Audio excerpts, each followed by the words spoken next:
सतगुरु रूपी प्यारी सात संगत जी, प्यार और सत्कार से कहना धन निरंकार जी। सात संगत जी कहते हैं, जिंदगी को ठीक तरह से जीने के लिए हमें एक ऐसे साथी की आवश्यकता होती है जो हर समय हमारे साथ रहे, हमें प्यार करे, हमें सलाह दे और सहायता की शक्ति और भावना दोनों से ही संपन्न हो। ऐसा साथी मिल जाने पर जिंदगी की लंबी मंजिल बड़ी हंसी खुशी और आसानी के साथ पूरी हो जाती है। अकेले चलने में यह रास्ता भारी हो जाता है और मुश्किल लगता है।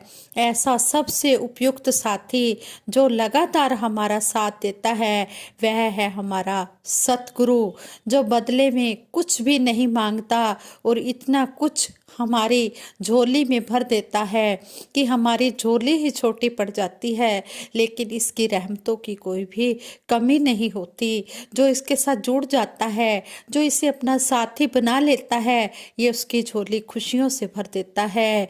केवल एक इस निरंकार को जीवन का साथी बना लेने से मंजिल इतनी मंगलमय हो जाती है कि धरती ही ईश्वर के स्वर्ग लोक जैसी आनंदमय प्रतीत होने लगती है। ईश्वर सबके साथ है और यह सबकी सहायता भी करता है, पर जो इसे समझते हैं और देखते हैं वास्तविक लाभ उन्हें ही मिल पाता है। कहते हैं, डरता वह है जिसे ईश्वर का डर नहीं होता।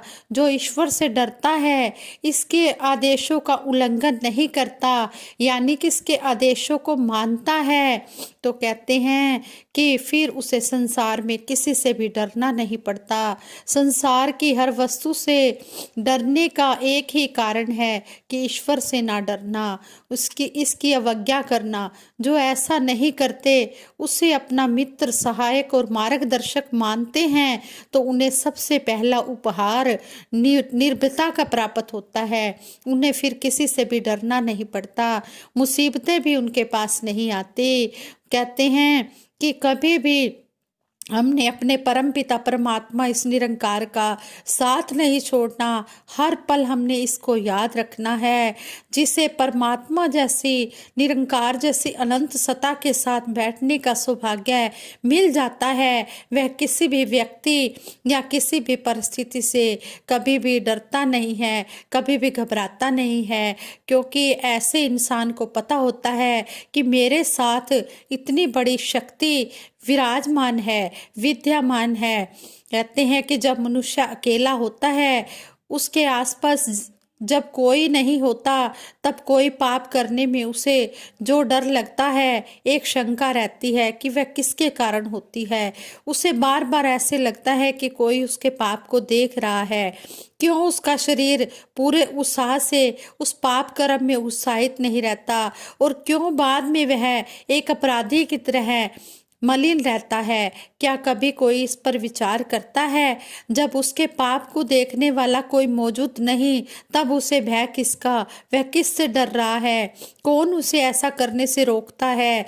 कौन उसके मन, प्राण और शरीर में कंपन पैदा करता है? निसंदेह यह उसका अपना मन है, जो उसे पाप से हटाने के लिए कई प्रकार के प्रयत्न भी करता है, उसे इशारे भी करता है। जो मनुष्य इन संकेतों को समझ जाता है, वह पाप कर्म से बच जाता है। जिसको ये पता लग जाता है कि ये निरंकार मुझे देख रहा है, ये हर पल मेरे साथ है, जिसको ये समझ आ जाती है, फिर वो कभी भी पाप कर्म नहीं करता, वो हमेशा अच्छे कर्म ही करता है। इसलिए हम हमेशा अपने मन में इस निरंकार को बसा कर रखें, इसकी आवाज को सुने और इसका ही हम अनुसरण करें। साथ संगत जी, जैसे एक कहानी द्वारा भी हमें एक महात्मा ने समझाया। कहते हैं कि एक बहुत अच्छा व्यक्ति था। एक दिन उसके पास एक गरीब आदमी आया और बोला कि मुझे अपना खेत कुछ साल के लिए उधार दे दीजिए, मैं उसमें खेती करूँगा और खेती करके कमाई करूँगा। वह अति श्रेष्ठ व्यक्ति बहुत ही दयालु था, बहुत ही कृपालु था। बहुत ही दयालु था, बहुत ही कृपालु था। उन्होंने उस गरीब व्यक्ति को, उस निर्धन व्यक्ति को अपना खेत दे दिया और साथ में 5 किसान भी सहायता के रूप में खेती करने को दिए और कहा कि इन 5 किसानों को साथ में लेकर खेती करो, खेती करने में आसानी होगी, इससे तुम और अच्छी फसल की खेती करके कमाई कर पाओगे। वो गरीब आदमी यह देखकर बहुत खुश हुआ कि उसको उधार में खेत भी मिल गया और साथ में 5 सहायक किसान भी मिल गए। लेकिन वो आदमी अपनी इस खुशी में इतना खो गया, वह 5 किसान अपनी मर्जी से खेती करने लगे और वह गरीब आदमी अपनी खुशी में डूबा रहा। और जब फसल काटने का समय आया तो देखा कि फसल बहुत ही खराब हुई थी। उन 5 किसानों ने खेत का उपयोग उन 5 किसानों ने खेत का उपयोग अच्छे से नहीं किया था, ना ही अच्छे बीज डाले जिससे फसल अच्छी हो सके। जब वह अति श्रेष्ठ दयालु व्यक्ति ने अपना खेत वापस मांगा तो वह निर्धन व्यक्ति रोता हुआ बोला कि मैं बर्बाद हो गया, मैं अपनी खुशी में डूबा रहा और इन 5 किसानों को अपने काबू में नहीं रख सका, ना ही इनसे अच्छी खेती करवा सका। अब यहाँ ध्यान दीजिएगा कि वह अति श्रेष्ठ दयालु व्यक्ति है भगवान और निर्धन व्यक्ति, गरीब व्यक्ति हैं हम, और खेत है हमारा शरीर। 5 किसान हैं हमारी इंद्रियां, आँख, कान, नाक, जीभ और मन। प्रभु ने हमें यह शरीर रूपी खेत, अच्छी फसल, अच्छे कर्म करने को दिया है और हमें इन 5 किसानों को अर्थात इन इंद्रियों को, आँख, नाक, कान, जीभ और मन को अपने नियंत्रण में रखकर कर्म करने चाहिए, जिससे जब वो दयालु प्रभु जब ये शरीर वापस मांग कर हिसाब करे तो हमें रोना ना पड़े। इस ज्ञान को हम अपने जीवन में लगाएं और अपना ये मानव जीवन सफल करें, इस भव सागर से पार हो जाएं।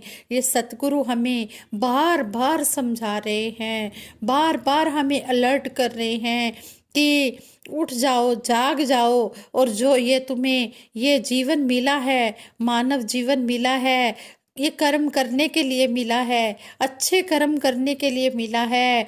ये जो विवेक बुद्धि बख्शी है ये सिर्फ इस इंसान को बख्शी है, इसलिए अपने विवेक के द्वारा अच्छे कर्म करके अपना ये मानव जीवन सफल बना लो।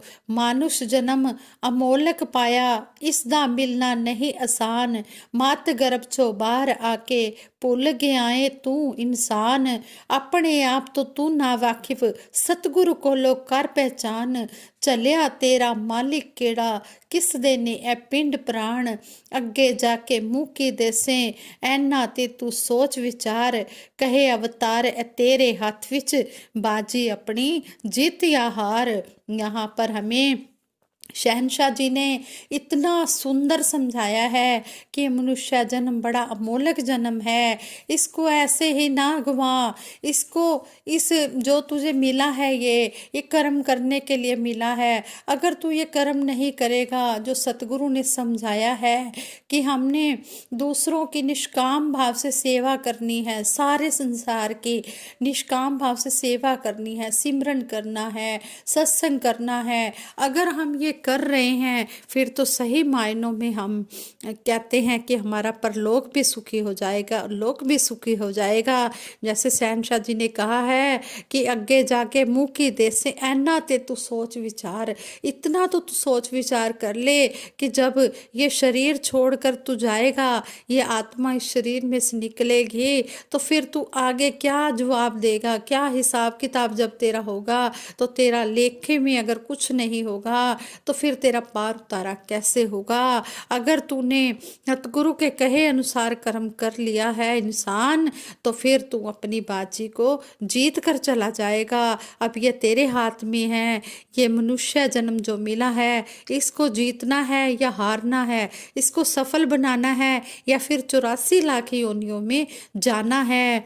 हमें सतगुरु बार बार समझा रहे हैं, संत न होते जगत में तो जल मरता संसार, ये संतों महापुरुषों के सहारे ये धरती खड़ी है, ये संसार खड़ा है। ये संत महात्मा हमें ये हमारा मानुष जन्म का उद्धार करने के लिए ही इस संसार में अवतरित होते हैं, अवतार लेकर आते हैं, सतगुरु रूप में प्रकट होकर, सतगुरु प्रकट होकर हमें इस निरंकार से मिलाता है। क्योंकि सतगुरु के पास ही के चाबी होती है ब्रह्म ज्ञान की, और यही चाबी खोलता है और फिर ब्रह्म ज्ञान देता है। सच्चे पातशाह, हम अपने आप को बहुत ही खुशहाल समझते हैं, भाग्यशाली समझते हैं कि आपके युग में हमारा जन्म हुआ है और आप जी हमारा पार उतारा कर रहे हो। चाहे त्रेता, द्वापर, सतयुग, चाहे कोई भी युग हुआ है, हर युग में सतगुरु ने यही समझाया है कि सच्चाई को जान लो और अपना पार उतारा कर लो।